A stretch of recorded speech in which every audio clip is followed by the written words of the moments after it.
On health, you can do that. It's a matter of life expectancy, longevity, prevalence of the most common diseases that we normally die of in our type of cultures, infant mortality, all those things that OECD does have a lot of statistics very clearly documented on. All right, in other words, what you say is they are spending a little bit more than half per capita on healthcare of what we are spending. Their outcomes are probably better. All right? We're talking about trillions of dollars. All right? Second of all, if you could say, I mean, it's every one of you who owns a business is struggling with healthcare, right? And you're spending, you're going to get a bill which is 20% higher. You've got this problem, you've got that problem. Just say a word on this. I don't mean to proselytize here. People know my view, but these guys spend a lot of time worrying about healthcare. What is the average restaurant owner in Copenhagen? Does he spend much time worrying about healthcare? No, he doesn't worry at all. And I would maybe congratulate you Americans that you now have gotten an even better healthcare system, apparently, than you had. And I know this is very political, but for us, imagine exactly what the senator said. We don't have to worry about who will pay our health care.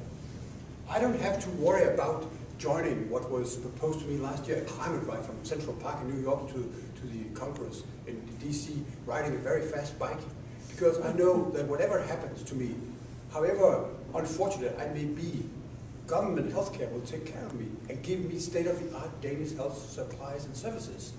Had I had the opportunity to be an American citizen and a private health insurance or an employer-paid health insurance, I would be worried if I should do things like that, because would I not be found not subject to enjoying real health care if I had an accident? I've been fumbling or doing stupid things. Let me just jump in here. The point that he's making is that this is not just a personal issue, it is an economic issue. It is an economic issue. These guys can run their businesses without having to worry about a 25% increase next year and all of the problems associated with that. But, you know, people will disagree, but that's one of, I think, the economic advantages of your country and many other countries like that. All right, more discussion on that issue. Yeah. It's a different issue, it's appropriate. My name is Patrick Lefebvre. I'm a retired IBM engineer. And I'm concerned that the state of Vermont is falling behind in terms of technology, availability of internet in the countryside, and I observe that the dairy farming is going down.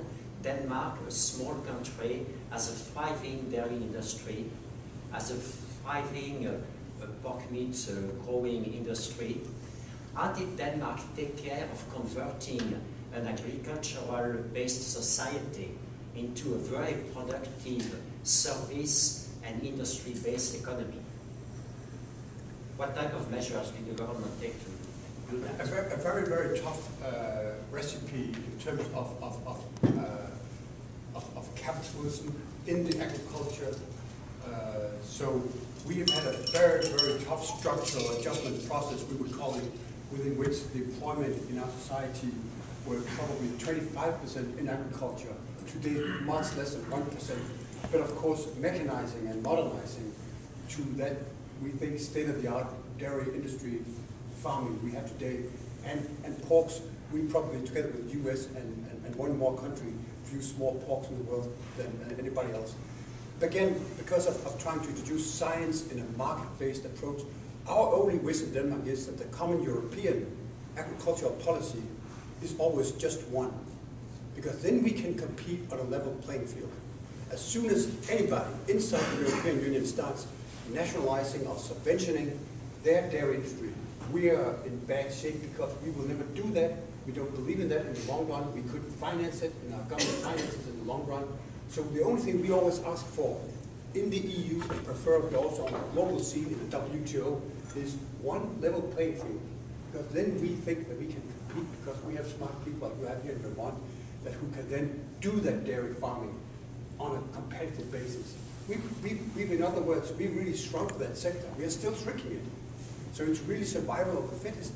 So you have a welfare society where we pay what you call here in the US socialized medicine. We, however, think it works miraculously well. And then this cutthroat competition in the dairy industry. Otherwise, you wouldn't get that combination of the forces of society that is the most dynamic parts in which we have to survive. Let me jump in and pick up on that question. One of the issues that we worry about is many towns in the state of Vermont today don't have high-quality broadband, which is pretty insane. I mean, 2010, we have kids who can't get to the internet to do their homework. What's the status of high-speed computers in Denmark? We're probably among the 3 best in the world when it comes to internet connections and broadband. We're a fortunate country. We always had a lot of emphasis on infrastructure, roads, railways, all the kind of things that makes life easily in a modern society. And of course, internet access and internet broadband connections, high speed, is key to any society. And is that prevalent throughout the country? Everywhere, of course. Just a quick question. Who's funding all this? Well, you can always ask who's funding it. We try to fund it the best possible way. And we have taxes. We have high taxes.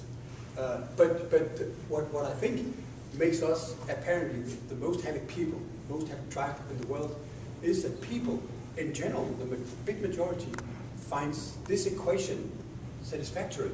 So we have high taxes, but when you have no reason to worry about how to finance your tuition in schools or in universities, and you don't have health care, that seems to be lower the amount you then pay for those things through the taxes.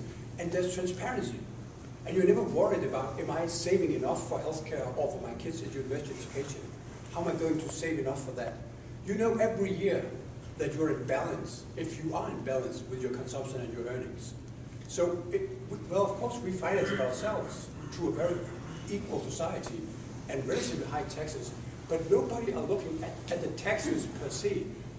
Every day you will look at what kind of health care do you get, what kind of education do you get for free, and what do you pay in taxes. So what kind of issues are you in demand of? Today it's very easily described in Denmark. Politicians want to give us what we are dissatisfied with having. We have too much, all of a sudden we got crime gang in Denmark, organized crimes. We got guns, we never had that. So all of a sudden they start shooting. We have probably 30, 40 killings a year in Denmark. We are terrified with that. We don't want that. We have very, very small money going into imprisonment. You have here in the US 800 citizens per 100,000 in prison. That's a very big expenditure. We have 67.